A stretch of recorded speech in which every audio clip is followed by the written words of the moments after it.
Você não pode pegar ele, eu já sei que aquele assunto todo mundo diz que é difícil, é complexo, já vou parar e já vou fazer o resumo dele sem nem antes fazer um estudo prévio. Não faça isso. Muito importante. Somente iniciar o resumo, olha só, após um estudo prévio do material.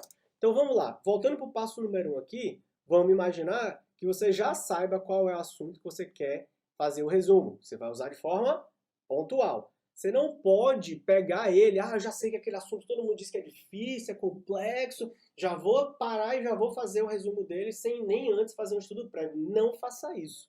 Não faça isso. Primeiro porque você não sabe se o assunto que falaram para você que é tão difícil assim vai ser tão difícil assim para você ou não. Pode ser que você desenvolva ele bem. Segundo, que não tem como você resumir algo pelo qual você não tem familiaridade, que você não tem algum tipo de conhecimento. Então, tudo começa com uma boa leitura desse material, tá? Então, primeiro você vai somente iniciar o resumo após o estudo prévio do material, ou seja, após a boa leitura dele. Depois que você fez essa boa leitura, com atenção, com cuidado, né? Lendo mais de uma vez e compreendeu, e aí você de cara pensa, pô, então esse aqui é um assunto que tá um pouco deslizante, digamos assim, né? Tá um pouco escorregadio, vou fazer um resumo, aí você vai começar a parar para resumir, tá? Mas primeiro faz um estudo prévio daquele material, não sai resumindo de qualquer jeito sem nunca ter visto. Então, como é que o que você tem que ter nesse resumo, né? Depois que você faz essa primeira estudo prévio? Os pontos principais daquele tema. Então, o que é que tem de pontos principais que você tem que colocar ali? Quais são as partes mais importantes? Você também vai buscar organizar as ideias, como eu disse, né? É meio que os neurônios conversando ali, você vai buscar organizar as ideias, citando exemplos, e aí você pode usar o exemplo do próprio livro. Eu acho que o exemplo em si não tem problema você copiar e colar, desde que você consiga conectar o exemplo com aquilo que você está escrevendo, ou seja, com o que você está aprendendo, porque o exemplo ele é sempre muito ilustrativo e faz com que a gente relembre depois daquilo que está sendo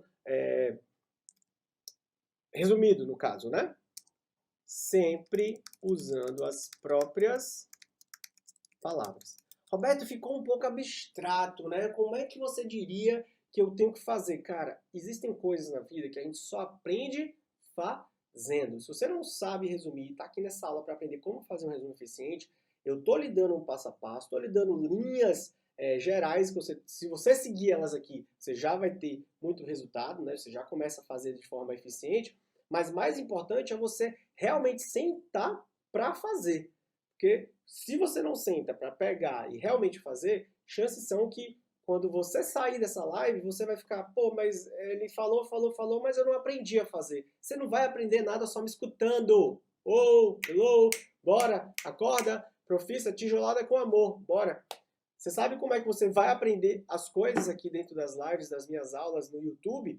Fazendo o que eu estou te pedindo. Não é só me escutando. Não adianta nada você só me escutar e não parar para fazer. Você vai sentar, resumir aquele assunto que você sabe que é mais difícil, seguindo esses 7 passos, e aí você, com o tempo, treinando, vai ficar cada vez mais craque em resumir, mas só usar de forma pontual. Beleza? Então, os pontos principais, as partes mais importantes do assunto, aquilo que as bancas gostam de cobrar, você tem que citar no seu resumo. Daí a importância de fazer muitas questões, né? E a gente tem uma live só sobre isso, como fazer questões, porque você começa a identificar o que é importante resumir e o que a banca não gosta de cobrar, o que não é importante resumir. Então você organiza as ideias, cita os exemplos usando as próprias palavras e só faz ele depois que você já fez essa leitura prévia. Beleza? Esse é o passo número 3. O que é muito bom aqui de colocar, por exemplo, vou dar um exemplo aqui, né, que as bancas sempre cobram,